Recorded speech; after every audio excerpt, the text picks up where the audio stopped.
Assalamualaikum warahmatullahi wabarakatuh. Salam nama budaya. Halo teman-teman. Di video ini saya akan mewawancarai dua orang narasumber, yakni pimpinan perusahaan bisnis atau profit oriented dan pimpinan organisasi non-profit. Untuk perusahaan bisnis, saya mewawancarai pimpinan perusahaan kerupuk berskala pemasaran nasional. Dan untuk organisasi non-profit, saya mewawancarai Presiden Mahasiswa BEM STEMBI Bandung Business School. Wawancara ini berisi tentang hal-hal yang berkaitan dengan perilaku organisasi yang tentunya menarik untuk disaksikan. Selamat menyaksikan video ini.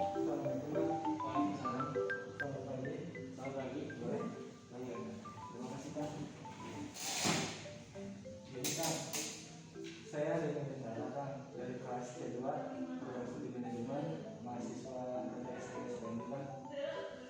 Saya ini bermaksud untuk mewawancarakan, boleh? Dengan kan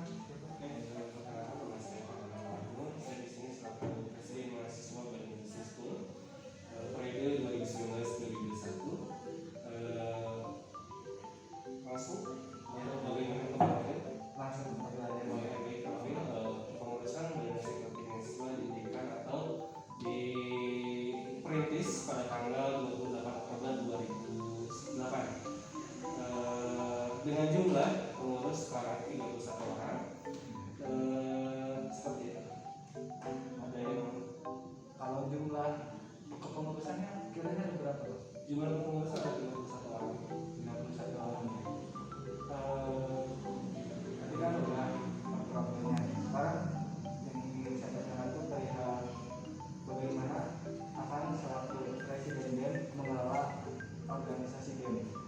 Pengelolaan organisasi ini harus dirancang dulu, dirancang bagaimana kita melaksanakan suatu kegiatan, terus juga mendiskusikan baiknya bagaimana kegiatan itu, terus outputnya akan kita dapatkan apa, terus seperti itu. Jadi harus jelas dulu ketika kita melakukan suatu kegiatan dan sebagainya. Jadi hasil pun tidak akan mengecewakan. Dan pengelolaan organisasi yang saya lakukan yaitu dengan cara selalu berdiskusi baiknya bagaimana sehingga kita ada keselarasan tujuan seperti itu. Bagus, sudah bagus. Nah, dan ini yang saya tanyakan selanjutnya itu perihal perilaku organisasi BEM itu baik itu dalam perilaku individu maupun perilaku kelompok. Oke. Perilaku organisasi secara individu, tentu secara individu itu dalam arti aku motivasi dirinya, diri sini maksudnya adalah kepengurusan ya. Setiap diri kepengurusannya. Nah, dengan cara apa? Dengan kayak misalkan yang kita libatkan individu kita, misalkan teman-teman ada satu dosen lagi menjelaskan suatu teori dalam satu ruangan ya. Nah, di ruangan itu ternyata gelap dan di mana kondisinya juga emang di luar lagi ada hujan gitu kan, dan cuaca mendung. Nah, otomatis ada teman yang maju ke depan dan menginstruksikan, Pak, bolehkah saya menyalakan lampunya sehingga pencahayaannya akan semakin bagus. Nah, saya melihat dari perumpamaan itu, jadi saya akan melakukan dulu apa yang harus saya lakukan. Nah, dalam artian di sini saya ingin memberikan contoh dulu kepada teman-teman pengurus, baiknya itu kayak gini loh. Saya dulu yang memulainya. Jadi akan memberikan motivasi kepada teman-teman pengurusnya seperti itu. Secara tidak langsung seperti itu. Karena saya yang memulainya seperti itu. Nah, dalam kelompok itu kayak kalau kelompok itu lebih kayak saya tuh memberikan pendelegasian. Jadi pendelegasian dalam di sini itu saya mempercayakan kepada pengurus harian atau baik inti di situ untuk apa ya istilahnya memegang satu kegiatan. Gitu. Saya memberikan pendelegasi dan kamu bertanggung jawab terhadap kegiatan tersebut seperti itu, sampai akhirnya terrealisasi seperti itu. Jadi kan tadi itu di dalam perilaku individu kan ya, setiap pengurus itu kan sikap dan perilakunya itu pasti berbeda-beda ya kan. ada yang diam, ada yang aktif gitu kan. Terus ada juga yang ya sikapnya itu berbeda-beda gitu ya. Nah, perilaku akang terhadap kepengurusan akang tuh itu sama atau berbeda ke setiap individu? Kalau saya dari BEM, kita sesuai dengan kepribadian setiap pengurus dalam hal tersebut, kita harus bisa masuk ke setiap kepribadian dari setiap pengurus. Karena bagaimana kita bisa menjadikan solid gitu ya dalam suatu kepengurusan kalau kita tidak terjun langsung atau tidak masuk ke pribadi orang itu. Baik kita pendiri, kita dekatin dulu secara bagaimana dia mau misalnya berdiskusi dengan kita, ngobrol dengan kita gitu kan. Terus ada orang juga yang memang agresif gitu ya istilahnya, ada yang aktif. Nah, bagaimana kita masuknya? Ada strategi kayak gitu, tentu ada strateginya dan pendekatan khusus yang harus dilakukan sehingga nantinya akan membuat suatu pemikiran atau suatu apa ya istilahnya suatu keharusan kita tuh bersama-sama di sini dan gak ada istilahnya yang pendiam aja yang aktif ada kan kita tuh organisasi yang harus saling menghormati. Itu bagus ya kan. Nah, kan itu kita tuh harus selaras ya, harus bersama-sama kan. Sedangkan kalau misalkan di dalam suatu organisasi itu ada kayak apa ya golongan-golongan tertentu. Jadi misalkan ini tuh golongan A, itu golongan B misalkannya. Jadi pastilah nggak semuanya terus bareng-bareng gitu kan. Pasti ada seperti geng lah gitu kan.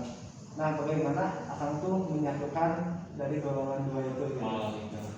Kalau kita sih sebenarnya kan di BEM itu sendiri ada namanya kita kemarin itu sempat kita ya bikin namanya itu makan bareng.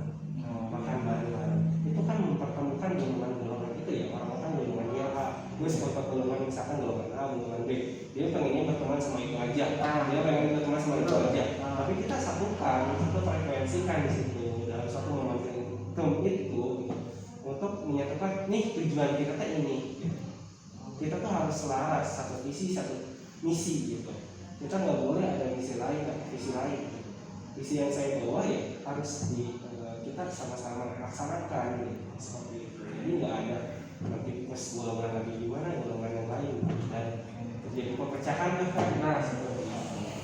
Jadi motivasinya dengan kita terus berinteraksi. Jadi ada silaturahmi ya. Menjalin silaturahmi berarti. Oke. Terus kan yang saya ingin itu struktur organisasinya bagaimana?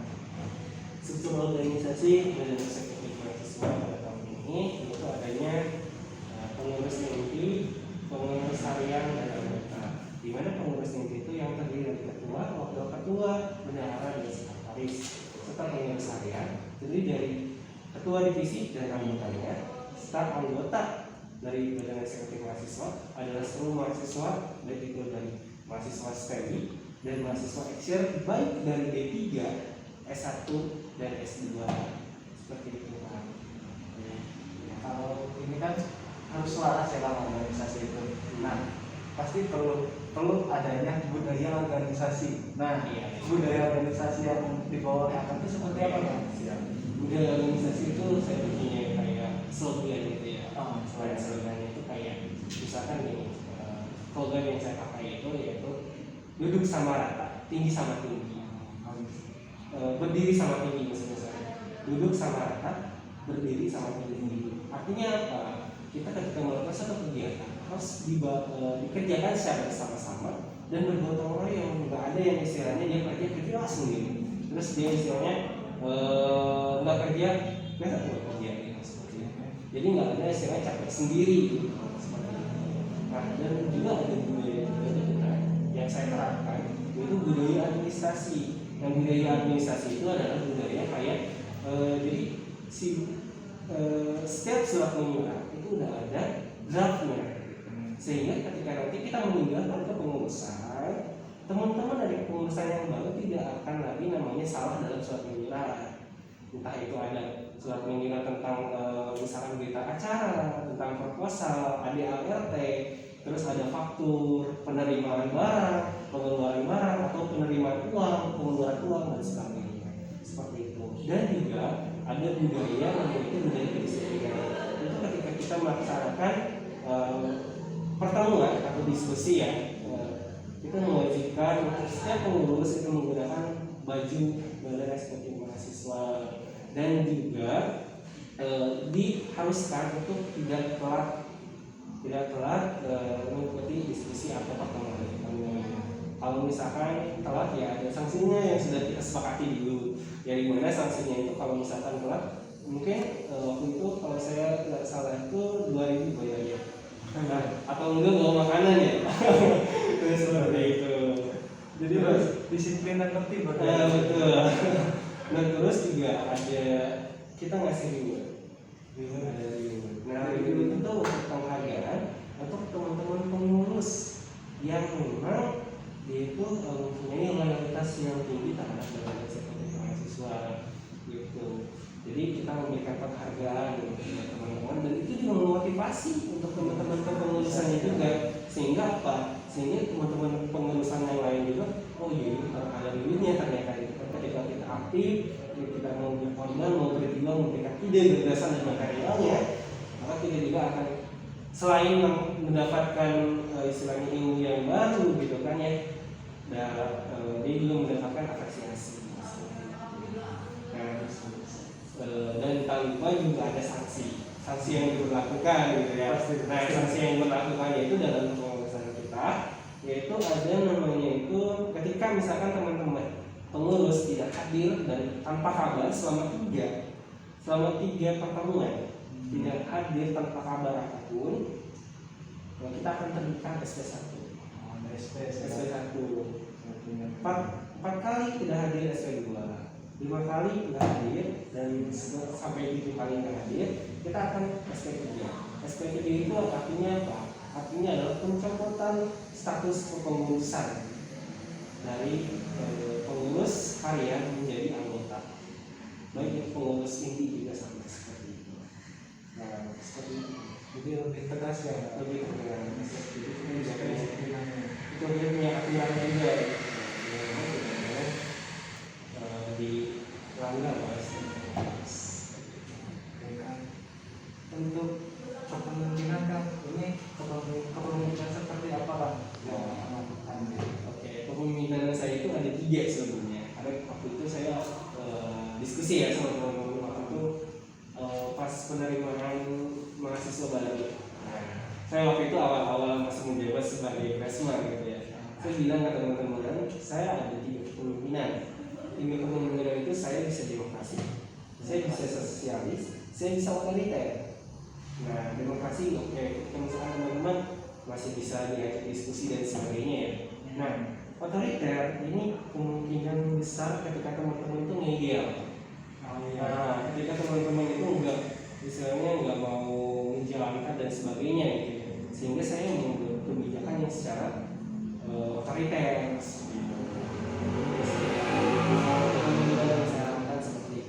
Tapi itu tuh jadi 3 kepemimpinan itu dilakukan tidak berbarengan, berarti sesuai kondisi gitu ya. Sesuai kondisi, kondisional ada. Nah lanjut kayak apa ya, satu potnya sama kepercayaan, itu kepemimpinan sama kepercayaan. Kepercayaan itu gini, kalau saya membangun kepercayaan dari pengurusan itu saya melakukannya dari diri saya sendiri. Maksudnya dari diri saya sendiri, saya melakukan kegiatan itu saya mencontoh dulu. Jadikanlah contoh. Jadi ketika misalkan meskipun nih ada event atau kegiatan yang memang diketahui oleh pengurus harian misalnya, tapi saya terjun langsung di situ, saya terlibat di situ, saya menyiapkan dan sebagainya. Dan saya juga di situ tidak dalam artian tidak memberikan kesan loyo, tidak memberikan kesan nyuruh-nyuruhnya doang gitu kan. Tapi saya memberikan ini barang-barang, yuk barang-barang kita kan tujuannya ini. Terus juga untuk memberikan kepercayaan juga, kita tuh harus satukan visi misi dulu. Visi misi itu jelas karena apa? Karena outputnya juga pasti kalau memang visi misinya udah tertransfer, maka outputnya akan sama. Visi misi yang dibawa juga. Terus juga kalau misalkan saling percaya, di sini tuh mestinya saling percaya itu nggak ada istilah yang menjadikan di belakang, nggak ada bagaimana ada salah saya meminta maaf. Seperti itu. Jadi jangan sampai kita ego tinggi ya. Nah, dalam organisasi kan juga seperti itu. Itu lebih kayak ke timur tersebut. Sangat unik ya. Jadi akan tuh memerintah tapi sambil terdiam gitu kan. Kebanyakan tuh pemimpin tuh hanya menginstruksikan saja gitu kan, tanpa melihat realita di lapangan gitu. Jadi menurut saya ya kan baiklah pokoknya kalau kapan. Terus ini kekurangan saya. Semoga yang ke depan mungkin lebih baik. Ini bisa jadi contoh untuk BM berikutnya ya. Amin ya. Semoga lebih maju. Nah ini kan perihal di kepengurusan nih. Itu kan di BEM itu kalau tidak salah ada divisi-divisi nih. Nah, bagaimana akan cara memahami tim kerja dari divisi-divisi yang berbeda? Tim kerja karena dalam divisi-divisi itu ada garis dalam itu ada namanya garis besar program kerja B. Di situ sudah dijelaskan tentang tugas kewajiban setiap divisi. Jadi tidak boleh istilahnya, bukan tidak boleh, tapi kemungkinan boleh mengkolaborasi dengan divisi lain untuk melaksanakan suatu event atau kegiatan. Ya. Tapi kalau misalkan yang selama ini kita lakukan, yaitu ketika misalkan ada kegiatan kita selalu semua divisi terlibat, kecuali kemarin yang ada pembagian divisi ya, di mana divisi Kominfo sama divisi agama mungkin di situ kalau saya nggak lupa, terus ada pokoknya 3 divisi, dengan 3 divisi itu buat event kayak misalkan kemarin beberapa kali ikut SMA itu kan dikelola oleh 3 divisi. Terus juga ada kemarin juga ada 3 divisi itu mengelola juga namanya webinar, kegiatan webinar ya, kegiatan webinar seperti itu. Jadi masih ada kolaborasi. Jadi ya saya menyikapinya karena memang langsung berhubungan dengan ketua. Jadi kan ketua divisi memberikan laporan kepada kita selaku dari pengurus divisi. Jadi komunikasinya secara masih bisa dijalankan. Nah kan itu divisi beda-beda. Terus setiap ada event tuh pastilah di setiap organisasi itu ada namanya miskomunikasi. Nah, bagaimana cara mengatasi miskomunikasi? Antisipasinya seperti apa Pak? Oke, miskomunikasi ya. Nah, dalam suatu kegiatan miskomunikasi mungkin hal yang nggak aneh gitu ya. Dalam suatu kegiatan pasti ada yang namanya miskomunikasi. Jadi bagaimana kita menyikapi masalah miskomunikasi ini sehingga tidak berkelanjutan dan sebagainya.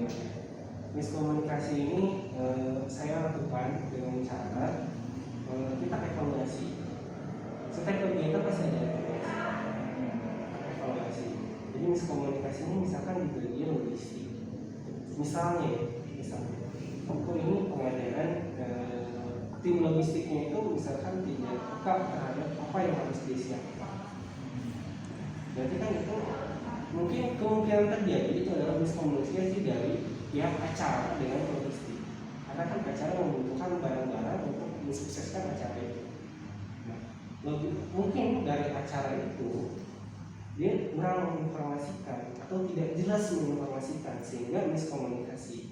Kedepannya mungkin harusnya itu ada interaksi secara berlanjut gitu, dalam artian memfollow up lagi gitu, kan dengan sampai pak ininya barangnya, lihat suratnya apa aja yang dipinjamnya gitu, seperti itu. Jadi sehingga kedepannya nggak ada lagi miskomunikasi lagi. Itu sih salah satu caranya. Jadi lebih ke memfollow up gitu, biar tidak terjadi dampak yang negatif untuk selanjutnya. Jadi seperti itu ya. Jadi ada pasti ada evaluasi ya. Nah kan, ini nih kan itu udah evaluasi nih. Bagaimana kan itu setiap kegiatan itu pasti ada pengambilan keputusan dari pimpinan ataupun ketua organisasi ini. Nah, proses pengambilan keputusan yang akan lakukan itu seperti apa? Terus mengambil keputusan kita ketika event berarti. Nah, oke. proses pengambilan keputusan saya itu yaitu saya melihat untuk menjadikan sebagai ketua pelaksana suatu kegiatan, saya melihat dari integritas kepengurusan yang tentunya dia mempunyai integritas enggak menjadi seorang pemimpin di suatu kegiatan itu, gitu ya. Dan menilai dari perilaku dia, menilai dari setiap ide dan gagasan yang dia terima, menilai dari dia keaktifan dia dan kerja kerasnya dia selama menjadi kepengurusan, sehingga pertimbangan saya akhirnya final orang itu yang menjadi ketua pelaksana seperti ini. Dan sebenarnya sistem yang saya terapkan yaitu ketika misalkan kita ada event itu tuh kita rolling sistemnya, rolling dalam artian di sini. Jadi setiap orang sebenarnya berhak untuk menjadi ketua pelaksana kegiatan. Karena dia juga biar dia merasakan bagaimana menjadinya seorang pemimpin, menjadi seorang pemimpin dalam suatu kegiatan, bertanggung jawab, mengelola orang-orang tentunya. Karena apa?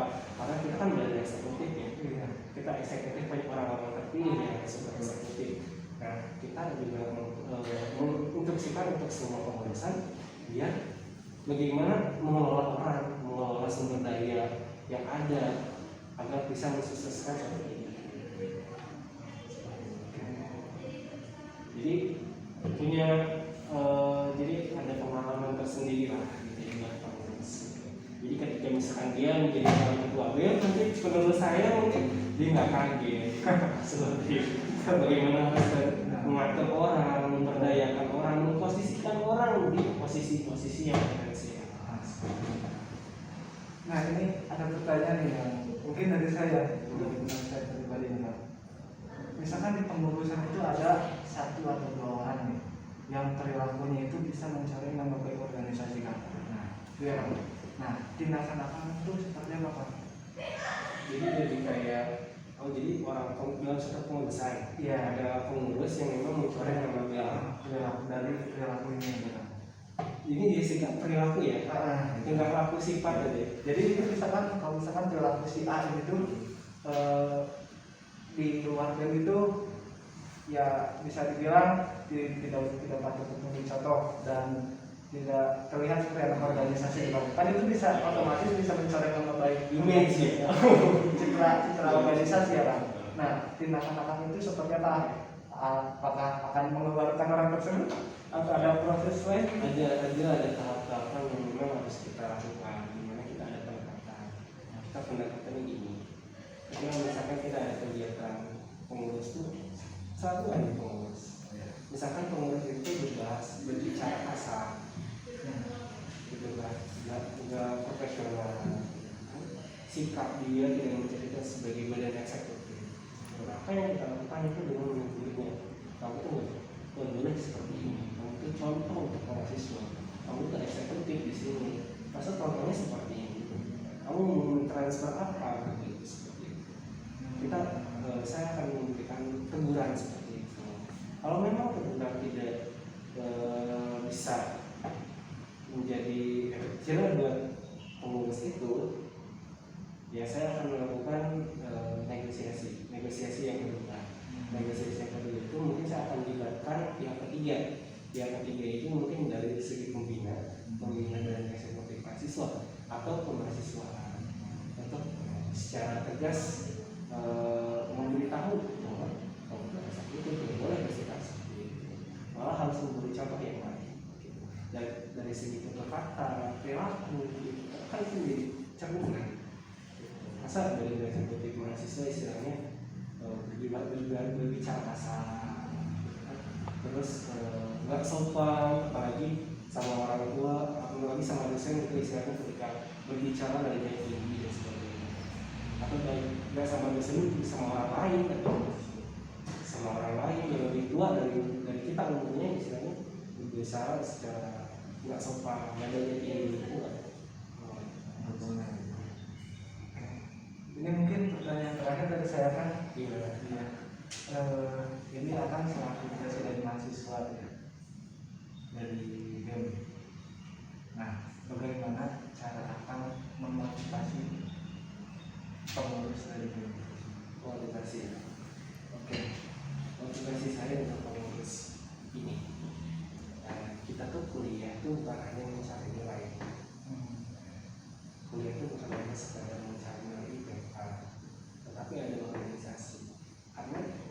sebenarnya yang itu cuma angka.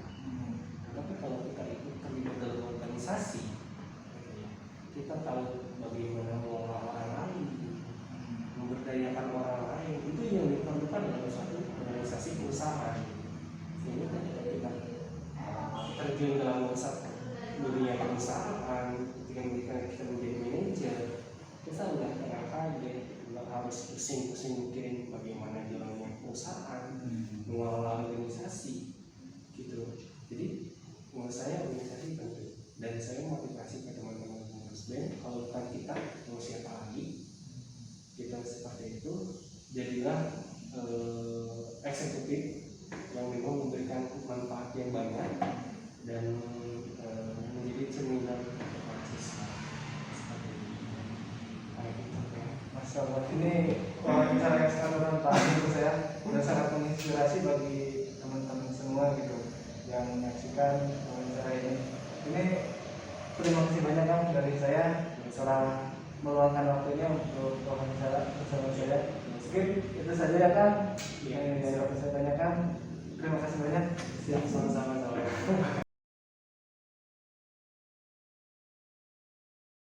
Pak, perkenalkan saya Dirmantara, saya dari mahasiswa Sekolah Tinggi Ilmu Ekonomi STEMBI. Oke. Ya, dari jurusan manajemen. Di sini saya akan mengajukan beberapa pertanyaan Pak tentang perilaku organisasi. Iya. Pak, tidak apa Pak. Yang pertama tuh nama Bapak siapa Pak? Nama saya Felix. Felix ya. Iya. Oke. Nama perusahaannya kiranya apa? Panji Gurijaya. Panji Gurijaya. Iya. Kalau boleh tahu waktu perintisannya Pak?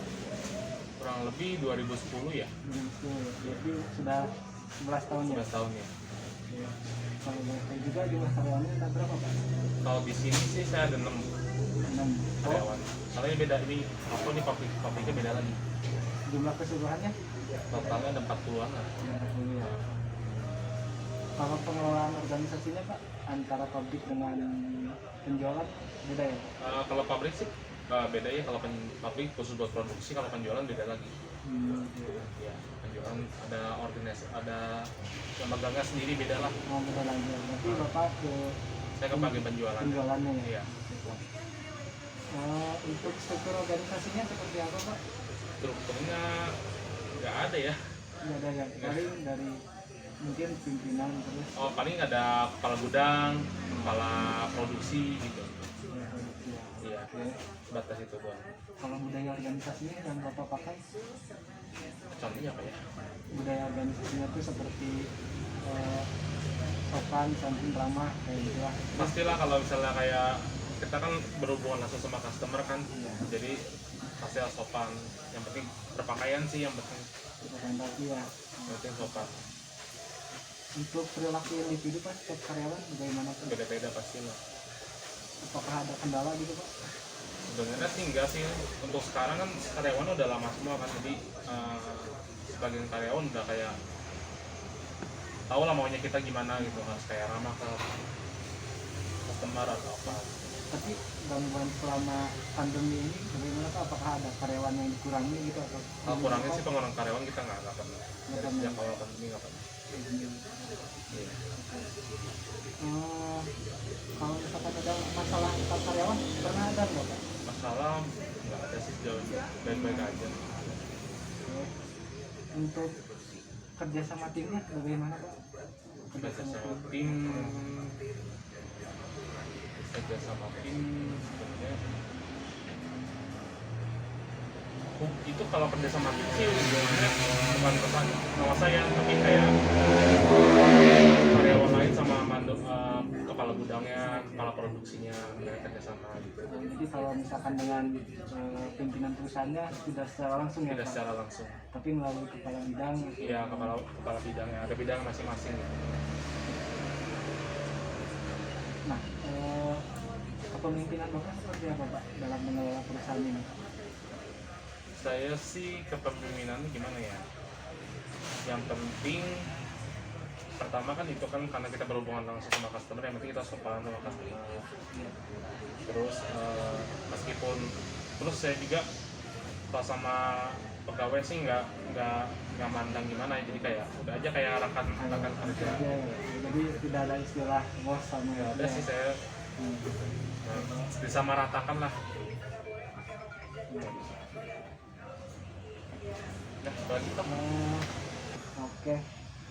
Untuk pengambilan keputusan Pak, jika misalkan ada kompetitor nih Pak, yang misalkan ada kualitas barangnya tuh tinggi tapi harganya turun, nah iya.